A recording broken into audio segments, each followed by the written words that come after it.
Tandaan nyo na God is never late and He usually isn't early. Meron tayong kasabihan na God is never late nor never early, but He is always on time. Na ang Panginoon, on time siya.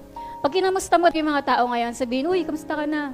Dalawa lang pwede sabihin sa'yo, pwedeng, eto, pagod na pagod. O kaya, eto, busy. Naisip ko, oo nga, no, ba't ganun din sagot ko? Pagka tinatanong ako, eto, pagod, eto, ang daming ginagawa. Oo nga, dapat hindi tayo ganun na lagi na lang puro pagod, wala nang time na para magsaya. Hindi yun kalooban ng Panginoon sa atin. People who faint feel like giving up. And some Christians decide to quit several times a week. Maraming mga Kristiyano, hirap sa buhay sa buong linggo. Ilang beses nilang sinasabing, ayoko na. Pero babangon pa rin sila, hindi, magsisimba pa rin ako ngayon. Lagi pa rin sasabihin nila, hindi, magpapatuloy pa rin ako sa Panginoon. Kahit na nanghihina sila, ang dami nilang pinagdadaanan, pero nagde-decide silang hindi, babangon ako, magpapatuloy pa rin ako.